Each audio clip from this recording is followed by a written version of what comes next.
Welcome everyone. सो इस video में हम सीखना चाहेंगे कि स्टैटिस्टिक्स कैसे स्टार्ट करेंगे और स्टैटिस्टिक्स के पूरे जो सिलेबस है that is let's say introduction to descriptive statistics, inferential statistics और भी बहुत कुछ, वो सारी चीज़ें हम पहले समराइज़ कर लेंगे इस वीडियो में कि हम किसको पहले सीखेंगे, किसको बाद में सीखेंगे, कौन सा ज़्यादा ज़रूरी है। और after we have done that हम स्टार्ट करेंगे अपना पहला टॉपिक। तो जैसे कि आप देख सकते हैं, स्टैटिस्टिक्स एक ऐसा टॉपिक है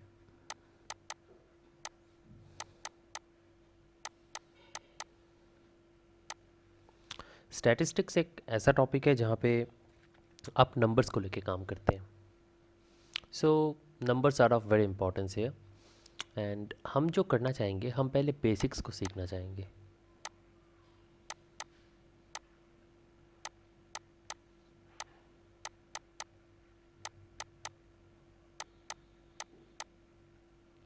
हम पहले बेसिक्स को सीखना चाहेंगे स्टैटिस्टिक्स में।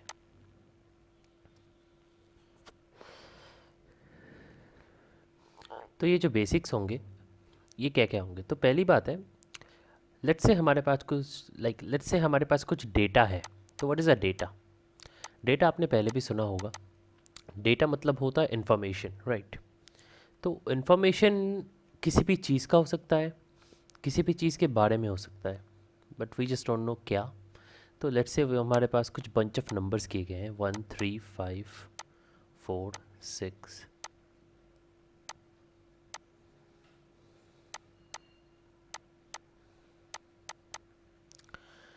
तो ये जो नंबर्स दिए गए हैं हमारे पास, हम इनको यूज़ करके क्या इनके बारे में पता कर सकते हैं, ये हमारा पहला क्वेश्चन है। तो ये नंबर्स कुछ भी हो सकते हैं। सपोज़ ये नंबर्स हैं आउट ऑफ 20 मार्क्स किसी भी क्लास टेस्ट में, कोई भी स्कूल में, कोई भी कॉलेज में, कोई टॉपिक के ऊपर। ये नंबर्स हो सकते हैं the average number of times एक इंसान एक सिगरेट पीता है पर डे। तो इट कैन बी एनीथिंग। सो सर्वे के रिजल्ट्स हो सकते हैं ये, राइट, ऑन स्मोकिंग। तो अकॉर्डिंग टू दिस डेटा हमें निकालना है कि व्हाट आर द पैटर्न्स, इसमें क्या पैटर्न है, इसकी क्या खासियत है, what are the characteristics of this data, right. तो पहला जो चीज़ है, हम इसको असेंडिंग ऑर्डर में, हमेशा असेंडिंग ऑर्डर में लिख सकते हैं, जो कि ऐसा होगा, 1 आएगा। तो 1 है सबसे छोटा, इसलिए पहले 1 आया। तो इस हिसाब से हम उसके बाद वही वाला नंबर लेंगे जो 1 से बड़ा है लेकिन बाकियों से छोटा है।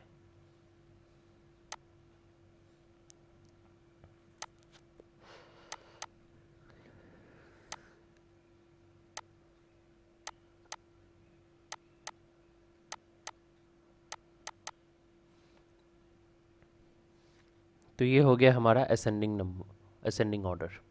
1 2 3 4 5 6 7 8 9 10। तो ये 10 जो टोटल चीज़ें हैं, इनको हम ऑलरेडी असेंडिंग ऑर्डर में अरेंज कर चुके हैं। तो ऑब्वियसली अब हम जो देखना चाहते हैं कि इसका क्या कैरेक्टरिस्टिक्स हम निकाल सकते हैं। तो कुछ स्पेशल कैरेक्टरिस्टिक्स मैं आपको पहले बता देता हूँ जो हम सीखने वाले हैं, जो कि है मीन, मीडियन और मोड। तो what do they mean? Mean मतलब ऑल्सो एवरेज भी कहा जाता है इसको। प्रोबेबिलिटी में आप आगे सीखोगे किसको एक्सपेक्टेशन भी कहा जाता है। तो ये जो मीन है और ये जो मीडियन है और ये जो मोड है, इसको हम ऐसे डिफाइन करते हैं। तो लेट्स डिफाइन देम। तो इस डेटा सेट पे मैं वापस आता हूँ। इस डेटा सेट का मीन क्या होगा? तो मीन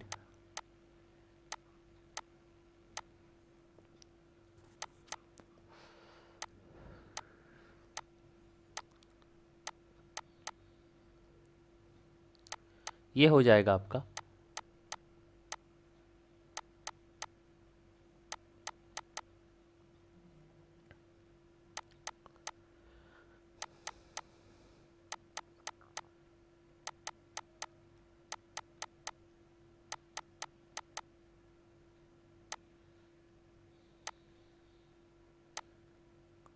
बाई 10।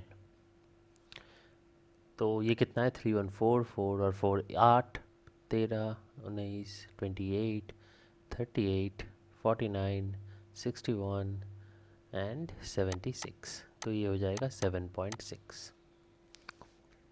एक बात हमेशा याद रखने की ज़रूरत है कि किसी भी डेटा सेट में एक मिनिमम वैल्यू होता है और एक मैक्सिमम वैल्यू होता है, right. This is called the minimum value, this is called the maximum value.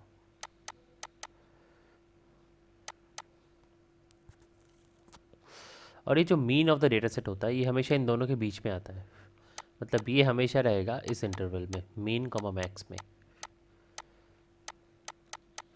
ये हम प्रूव कर सकते हैं अलजेब्रिकली, जब हम अलजेब्रिक डेफिनेशन में आएंगे हम प्रूफ भी करेंगे इसको। अब बात आती है कि मीडियन किसको कहा जाता है। तो median of a data set जो है, दैट इज़ लाइक, ये जो नंबर्स हैं आप देखो कि इस तरफ से 4 नंबर और इस तरफ से 4 नंबर को अगर हम हटा दें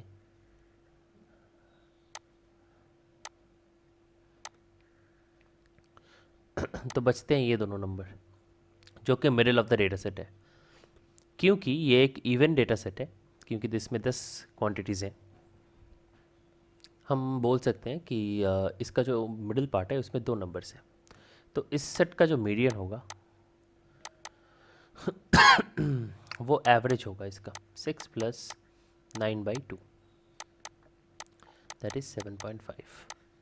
तो इसका मीडियन हो गया 7.5 और इसको हम कहते हैं मिडिल वैल्यू, ठीक है। इसको मिडिल वैल्यू या 50 परसेंटाइल भी कहा जाता है। और मोड होता है वो वैल्यू जो सबसे ज़्यादा डेटा सेट में अपीयर करता है। तो यहाँ पे सारे वैल्यूज़ एक ही बार अपीयर कर रहे हैं तो सारे ही मोड है इसके। अगर इसमें 2 वंस होते तो हम देखते हैं कि 1 2 बार आ रहा है, बाकी सारी चीज़ें एक बार आ रही हैं, तो मैक्सिमम आ रहा है 1, तो 1 हो जाता है इसका मोड, ठीक है। अब थोड़ा अलजेब्रिक डेफिनेशन में आते हैं।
तो अगर कोई डेटा सेट हमारे पास गिवन है जिसको हम ओमेगा से डिनोट कर रहे हैं और उस डेटा सेट में n डेटा पॉइंट्स हैं, तो देयर आर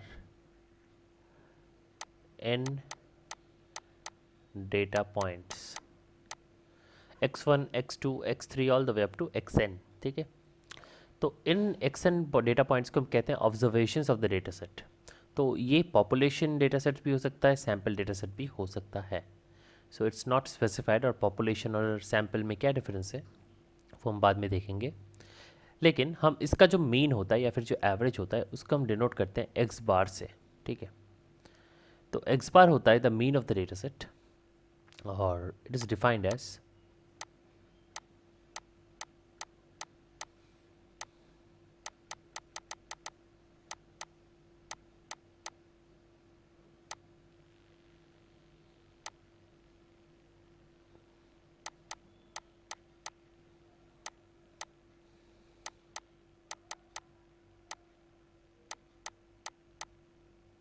ऐसे. तो this is the mean of the data set in summation notation. So ये जो डेटा सेट है और इसका जो मीन है, इसके अंदर कुछ बहुत सारे फंडे होते हैं. जैसे कि समझ लीजिए, मैं एक छोटा एग्जांपल आपको देता हूँ. हमारे पास एक लाइक टोटल पॉपुलेशन है. लेट्स से हम इंडियन पॉपुलेशन की बात कर रहे हैं and we want to conduct a survey जहाँ पे हम देखना चाहते हैं कि जो स्टूडेंट्स हैं हमारे क्लास 12th में, वो मैथमेटिक्स में ऑन एन एवरेज कितने नंबर लाते हैं, ठीक है, अपने 12th के बोर्ड एग्ज़ाम्स में. तो सर्वे क्या है यहाँ पे? सर्वे है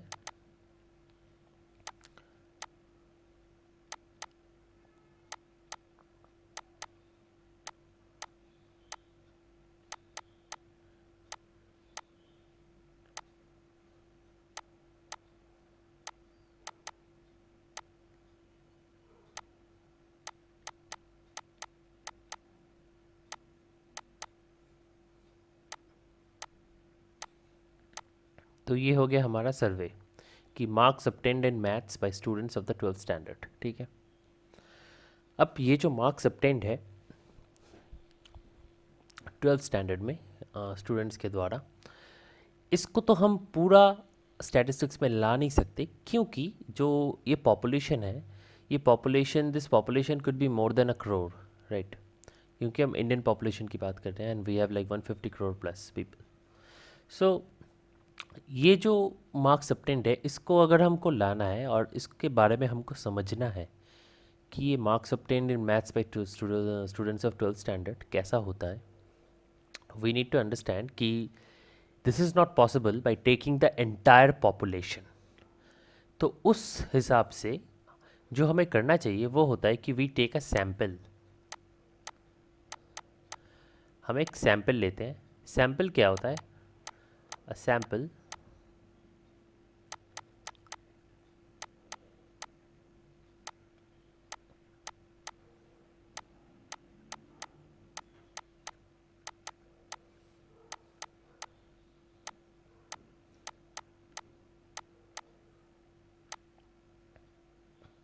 a sample is a subset of population. ठीक है. तो ये सैम्पल जो होता है वो होता है क्या? पॉपुलेशन का सबसेट. और ये जो सैम्पल एक पॉपुलेशन का सबसेट होता है, इसको बहुत केयरफुली पिक किया जाता है. मतलब there are many ways to take a sample. Random sampling is one of the most famous ones, क्योंकि रैंडम सैम्पलिंग क्या होता है, आप एट रैंडम चूज़ करते हो, लेकिन probably in a systematic way. तो आप क्या कर सकते हो, आप हर स्टेट में जाके प्रॉबली कुछ गिने चुने शहरों से एक तरीके से 100 स्टूडेंट्स को पिक करते हो और उनका नंबर से पूछते हो रैंडमली और उन सबको लिख देते हो. सो वो जो सैंपल है, वो सैंपल से जब आपको पूरा सैंपल मिल जाएगा, उस सैंपल से आप टोटल पॉपुलेशन का क्या हो सकता है उसको प्रेडिक्ट करने की कोशिश करते हो. ठीक है. अब सैंपल मीन क्या होता है, सैंपल ये क्या होता है, ये बहुत इंपॉर्टेंट है. तो लेकिन उसके पहले हमको थोड़ा प्रॉपर्टीज़ में जाना पड़ेगा, थोड़ा मैथमेटिकल होना पड़ेगा यहाँ पे. तो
तो हमारे पास एक सैम्पल है जहाँ पे n ऑब्जर्वेशंस हैं, और इस सैम्पल के अंदर हमको पता है कि we can understand that this sample x1 x2 all the way up to xn, ये जो n ऑब्जर्वेशंस हमारे पास हैं, इनको लेके हम काम कर सकते हैं। लेकिन इनको लेके हम क्या क्या प्रिडिक्ट कर सकते हैं, तो इसके पहले कुछ प्रॉपर्टीज़ हैं जो आपको जानना ज़रूरी है। वो प्रॉपर्टीज़ ऐसे हैं यहाँ पे। मीन जो होगा विच इज़ x बार, वो हम ऐसे लिख सकते हैं,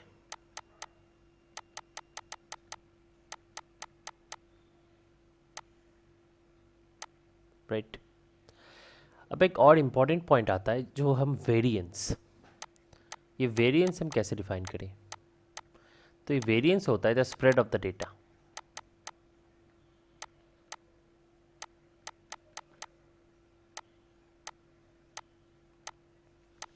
राइट।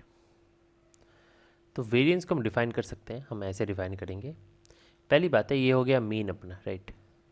अगर हमें वेरिएंस चाहिए तो हमको ये करना पड़ेगा,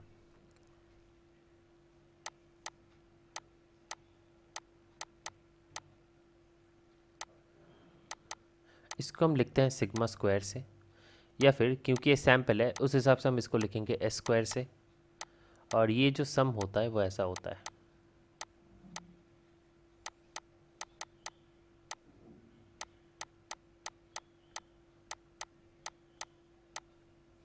एस स्क्वायर को कहते हैं 1/n-1 summation i equals to 1 to n x i minus x bar का होल स्क्वायर। तो हर ऑब्जर्वेशन को लेके उसको एवरेज से माइनस करके स्क्वायर करके सारे ऑब्जर्वेशंस को प्लस करना है, और उसको टोटल को डिवाइड करना है n-1 से, तब जाके जो मिलेगा उसको हम कहते हैं सैम्पल वेरिएंस।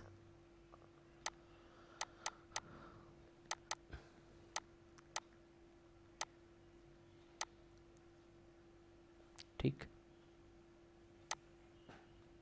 तो ये हो गया अपना सैम्पल वेरिएंस। सिमिलरली जो सैम्पल मीन है उसको भी हम ऐसे डिफाइन करते हैं जो मैंने ऊपर किया है, फिर से मैं कर देता हूँ यहाँ पे।